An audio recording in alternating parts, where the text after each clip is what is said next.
Thank you guys for being with us. Welcome again. We are very grateful to have you guys and, of course, to have Representative Cabrera with us. I'm going to bring her onto the screen now. Hello, hello. Good afternoon. Good afternoon. Thank you for the invitation. Oh, thank you for being with us. I'm imagining that you have a very busy and interesting week. So we appreciate that you took the time to speak with us.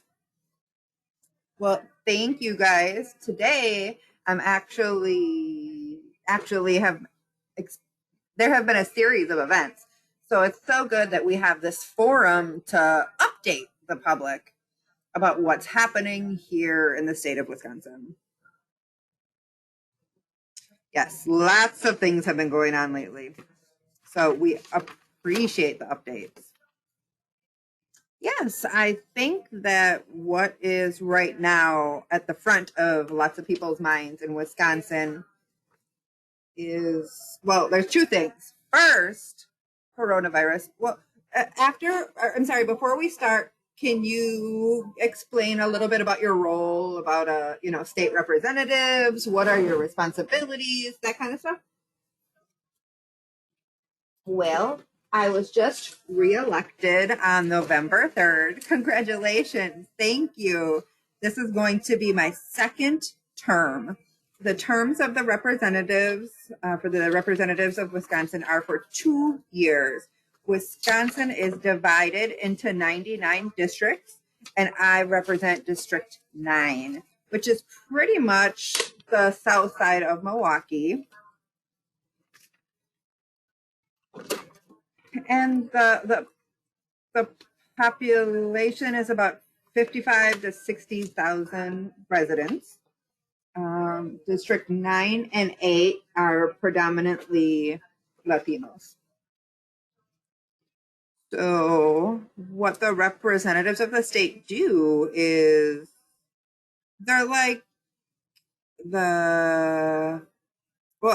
if we're comparing it to national level at the presidency and then the senator and the Congress, on the state side, we have the governor, state senator, and then the assembly.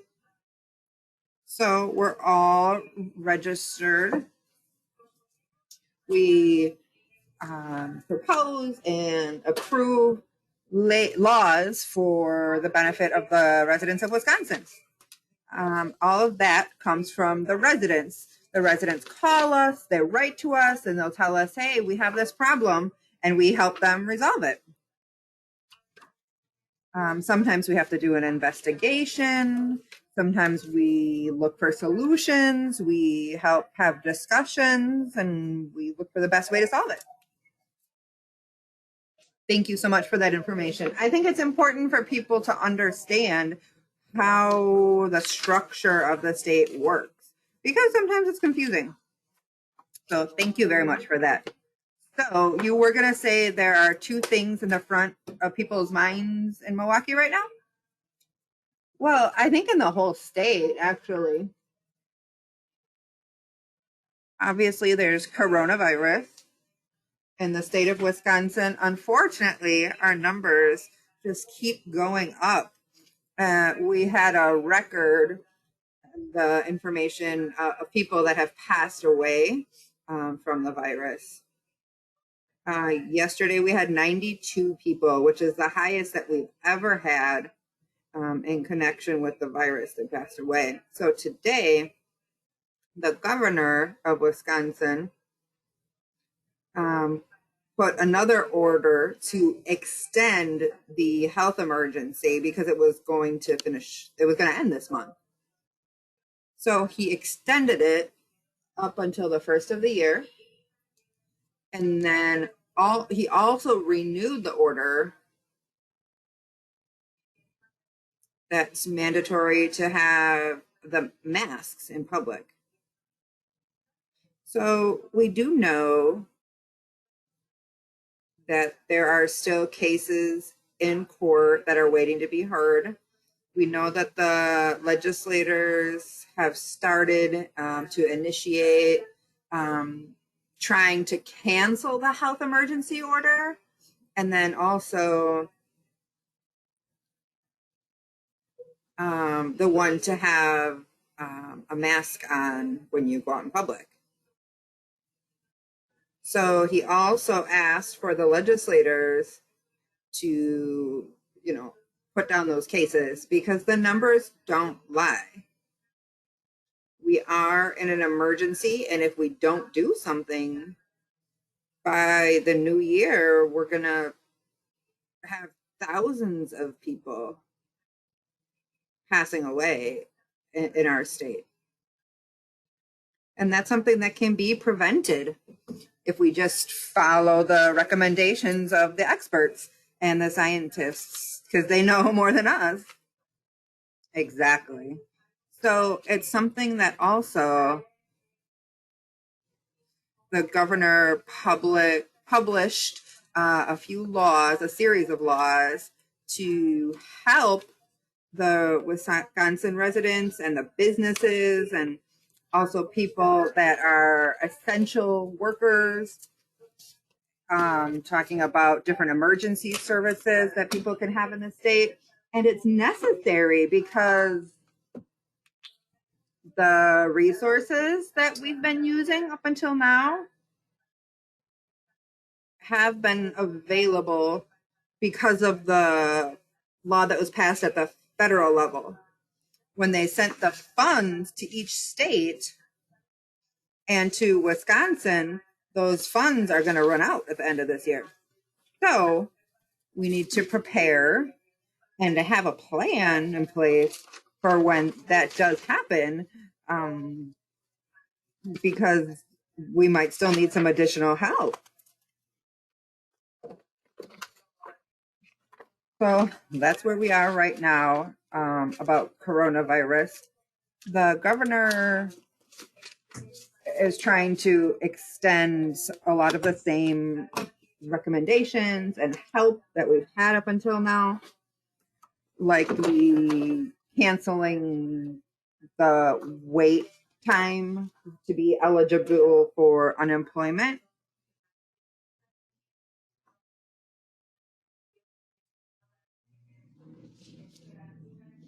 And then, we want people to not have to wait a week when to receive unemployment. I mean, that's a week without wages. That's not something that people should have to do, especially during this difficult time. So that's something we have to renew and get rid of that wait period. Other things, like having a presumption that if a doctor or a nurse or somebody, police, an ambulance worker, a fire worker, that if one of them is infected with the virus, it's a presumption then that happened while they were at work. And they should be able to receive workers' compensation for that time.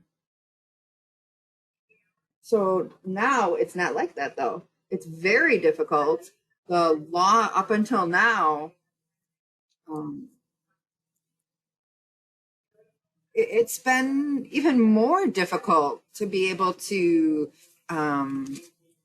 use the benefits, because it requires that those people identify the person that infected them and show that that person had contact, that they had a positive test and they were positive. So it's difficult for people that work at those places because they have contact with so many people in the public throughout their workday. So exactly. But we need to modify that law so that people can have that benefit, because they're risking themselves going out there for us. So it's something that I think is really important. I want people to understand the recommendations that we're putting out, the physical distance, the using a mask, not going out of your house unless it's absolutely necessary. It's a sacrifice, but it's for the well-being of everybody. It's not a punishment. We're not manipulating. We're not trying to keep them from having their freedom. We're just trying to do our part, the small sacrifice for the well-being of the entire state. So that's what we're trying to do right now. We're waiting to soon have a meeting with the legislature to be able to debate these new proposed laws from the governor and any other ideas that the legislators might have. And well, to be prepared for the new year, because at a federal level,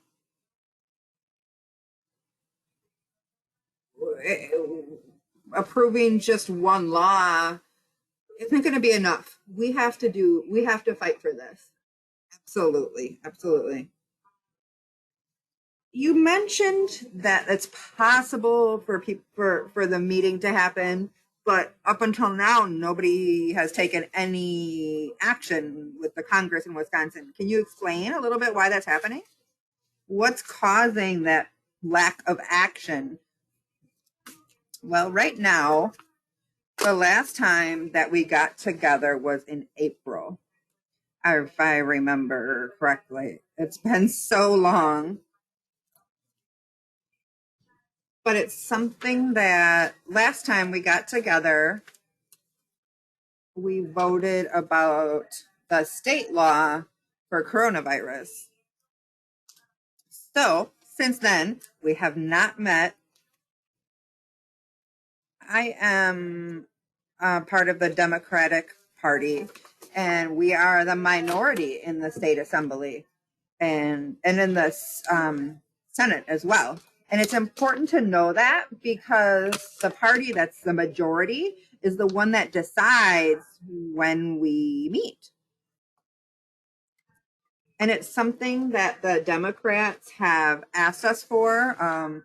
We've asked a lot of times to get together, especially when we saw what was happening with the Supreme Court of Wisconsin canceled the order from the governor for people having to stay home unless it was like a specific exception that was approved. So there was a huge disorder. Every county, every city had a different rule, a different policy. Nobody knew what they had to follow. Okay, if I work there, but I live here, which order do I have to follow? It was very complicated and difficult to understand. And the public was confused. And that's when we decided we need to get together to make a plan, a state plan, so that everybody knows what they have to do. And various times they've ignored us. And so until the Republicans decide that it's time to meet, we're not going to meet because that's what they have the power to be able to call the meetings. What we are doing is having our proposals ready. Whenever they decide that they want to get together, we're ready to do it. The whole world knows what we need. There is not a plan actually right now. There isn't. What we've seen is that without a plan, the number of cases of COVID, of people that have had new positive cases, people that have passed away, the number is going up. It's tripled in 1 month. The last month, COVID, there was the emergency order in September. And then since then, we've had 400,000 people that have tested positive. And now we have 3 times more than that. Same with cases of people that have passed away. They're doubled of what we had a month ago. So not having a plan doesn't work. It's not good for the state. And what's going to happen is we're going to keep duplicating and multiplying, and more people are going to suffer. I hope that people take it seriously, because it's something that if we don't take it seriously, if we don't take the necessary steps, lots more people are going to die. And it's something that we can prevent. I and everybody here at SAC completely agrees. We know all the risks that are out there, even just going out on the street or, going to the office. That's why we try to stay home as much as we can. And then also, if you want to pressure our legislators to get them to meet with us so that we can do our work, just call your legislator and let them know. Tell them we need to meet and put our tax dollars to work. Absolutely. Because the numbers are talking and we have to do something. Yeah, we know that the hospitals are full. And what are we going to do? What's going to happen? The hospitals are going to fill up with people that need help because there are serious cases of COVID that can change just like that, super quick. Just a few symptoms, very, not severe. And then all of a sudden, in a few hours, they can't breathe. They need to go to the hospital. They need help. And it gets complicated. And then the hospitals get full of all these patients of COVID. And then the other patients that, have heart problems or lung problems or diabetes or some other kind of problem, they're not going to receive the care that they need because there's not enough beds and space.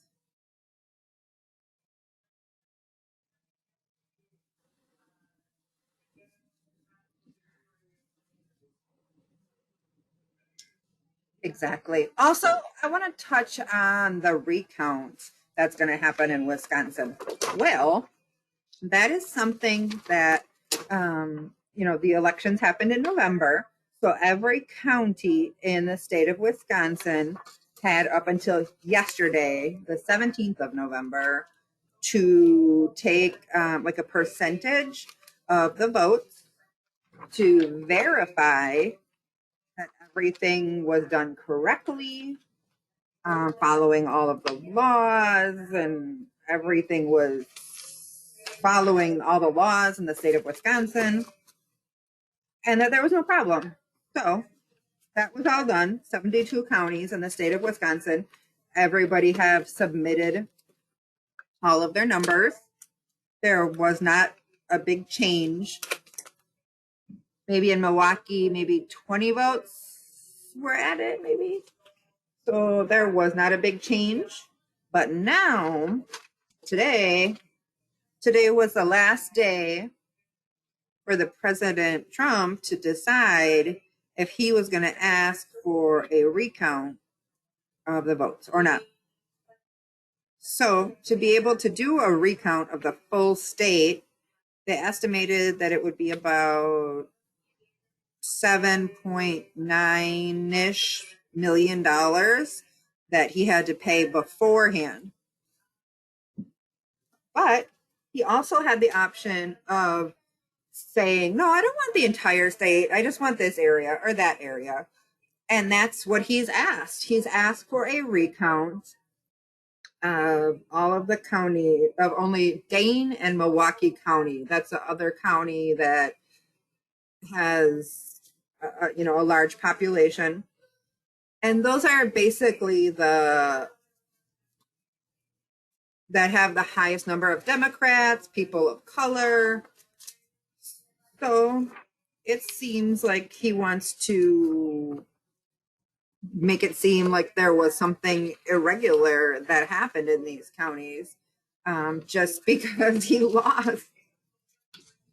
And I'm really doubtful, but we don't think that anything is going to change. Yeah, of course, nothing's going to change, but especially in Milwaukee. Milwaukee is a county that has had, um, and they've done it lots of times before. They have everything super organized.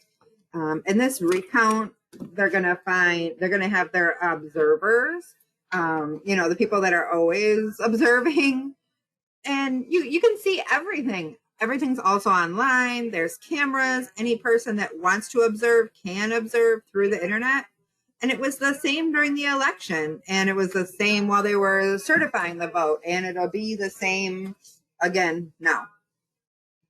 I think that it is unfortunate that we have to do it because it's something that there was nothing different in these elections. Nothing different than previous elections.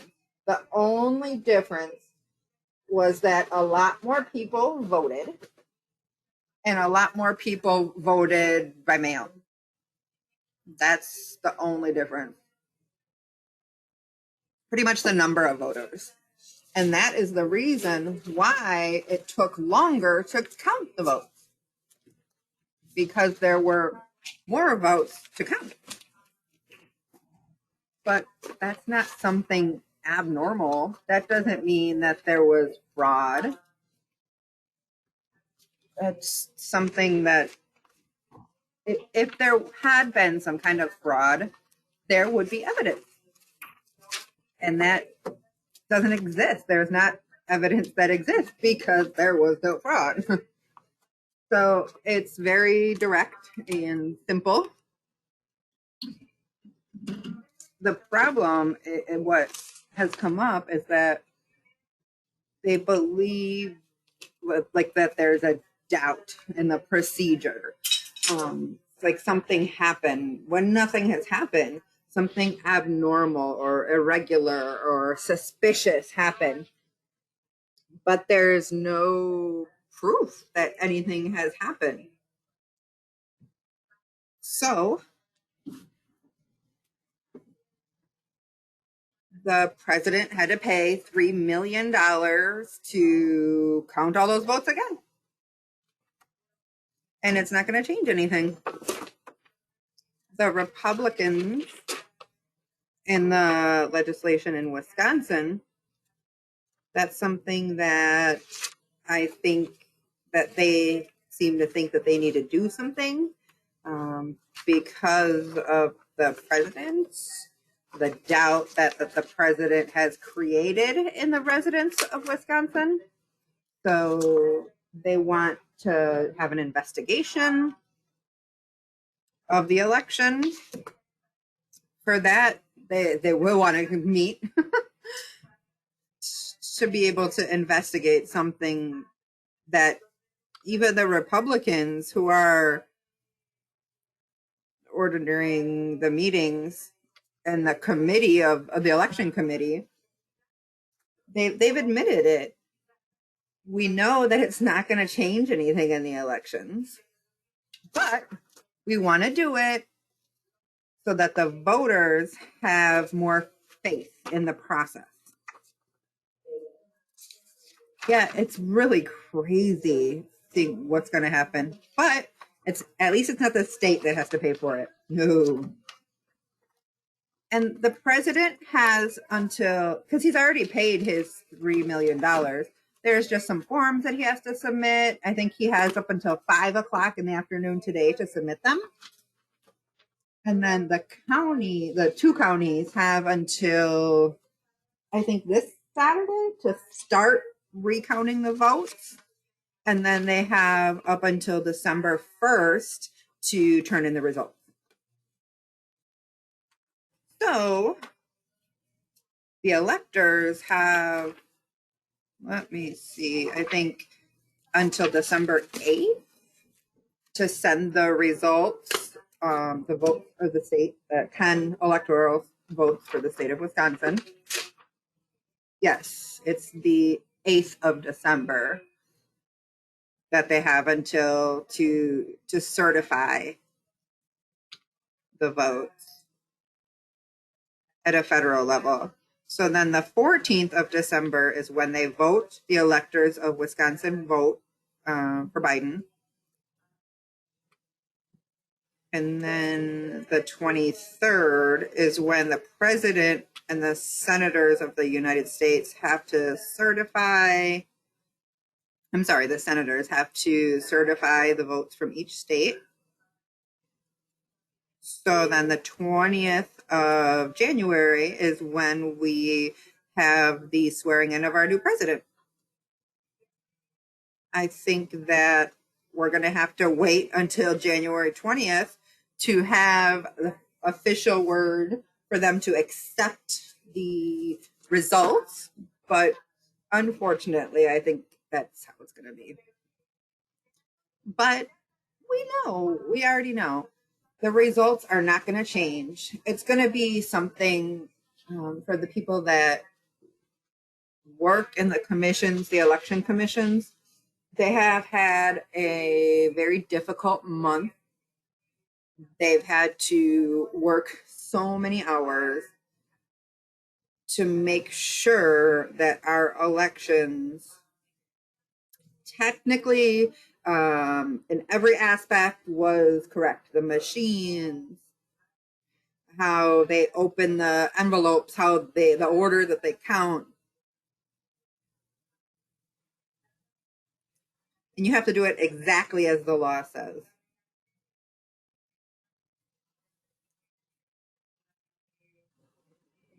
So we have to just keep doing it until the president is satisfied.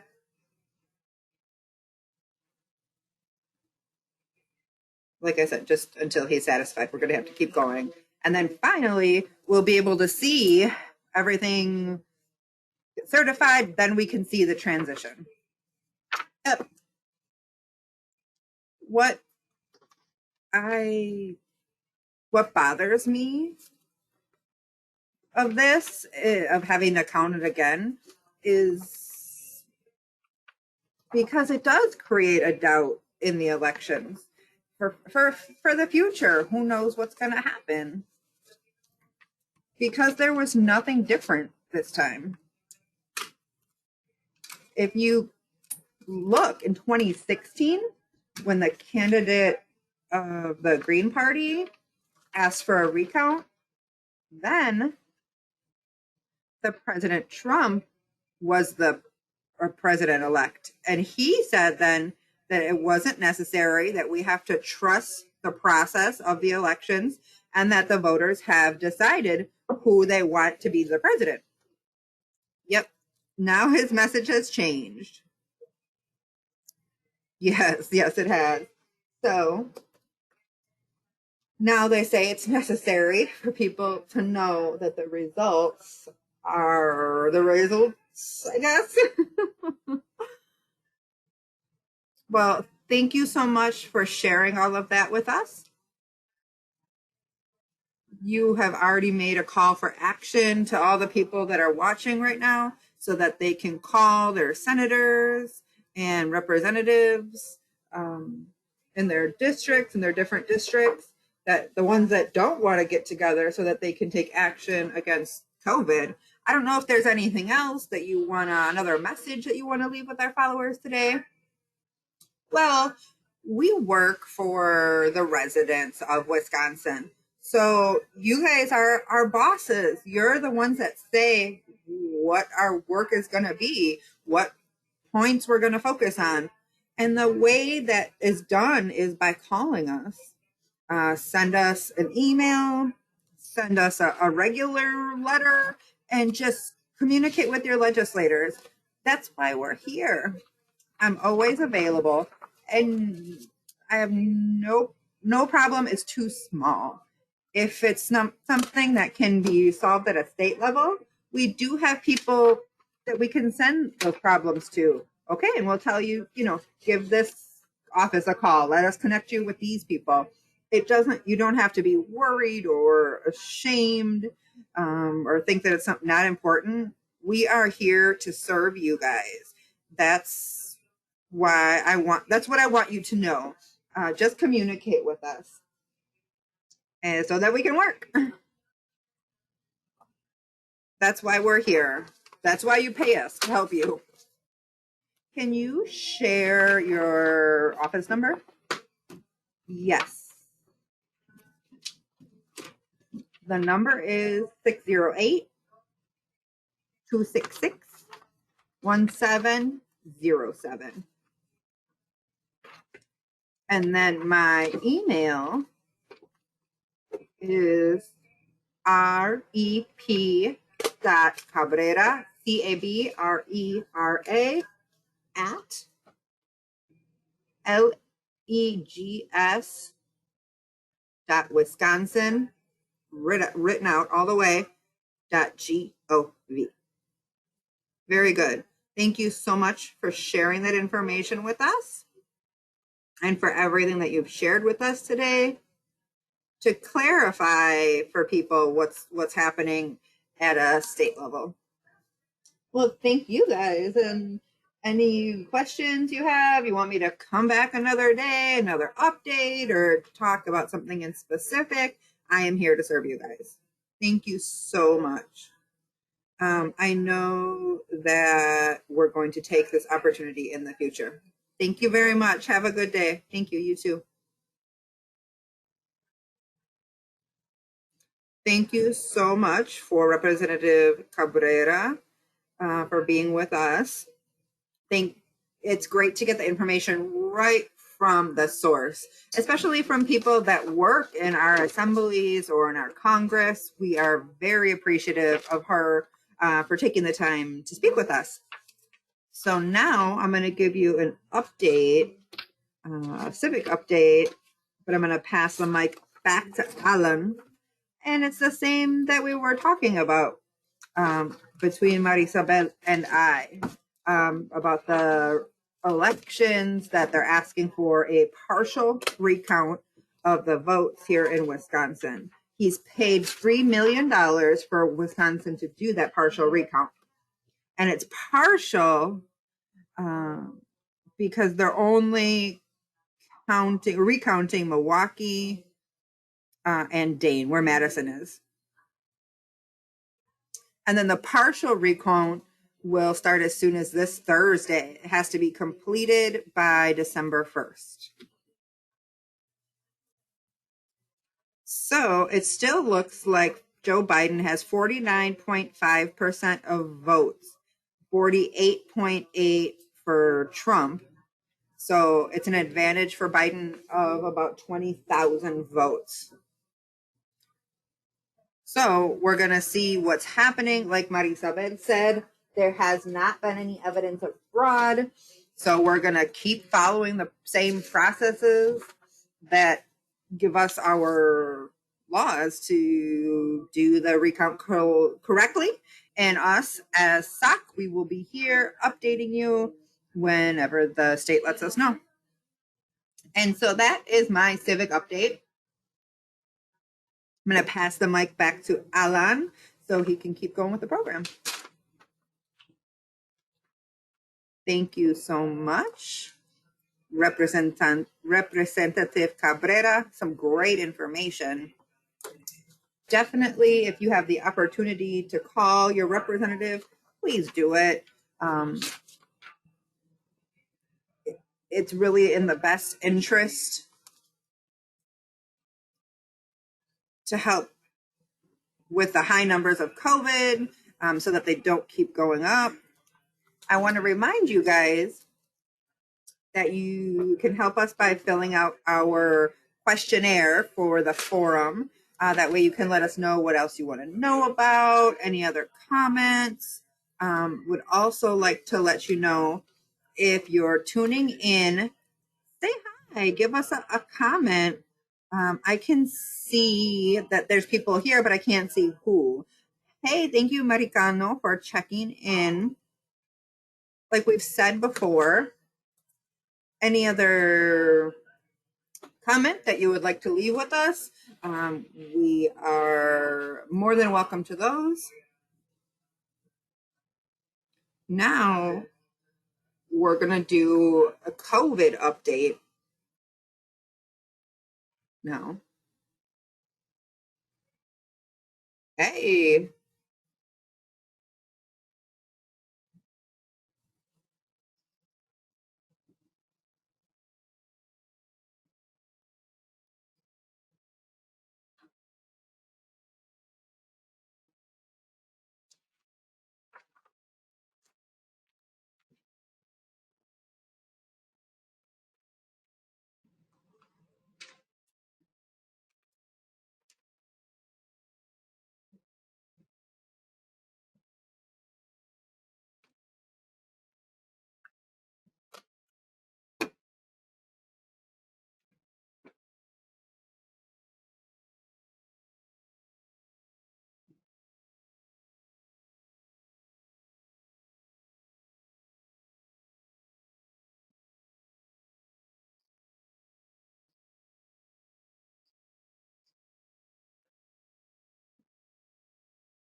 well, there was a little bit of info about COVID.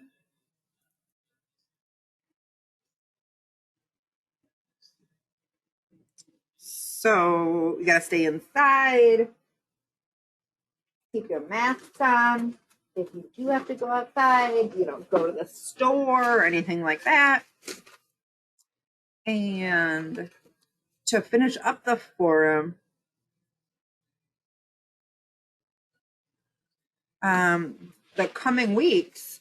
So tomorrow we're going to have Marlene Jackson, commissioner from the Public Health Department.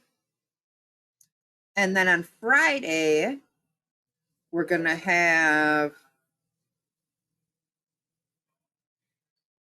Von Mayers from Community Organizing Task Force of Milwaukee. As always, SOC is in solidarity with all of the protesters, with all of the families. We're also thinking of and praying for everybody that's been affected by COVID, especially those that have been sick or those that have lost a loved one. Thank you so much for being with us.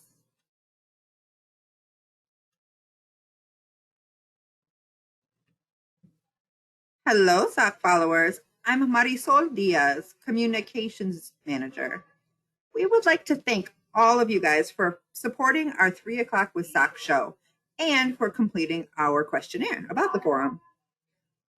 Other than thanking our residents for watching and sharing our show, we also want to thank our following sponsors: Wisconsin Voices, Community Development Block Grants, Neo-Philanthropy State Infrastructure Fund, Movement Voter Project, Catholic Campaign for Human Development, Zilber Foundation, City of Milwaukee Office of Violence Prevention, Tides Foundation, Employ Milwaukee, and all of the other faithful people that have supported SOC through their personal donations. Thank you so much.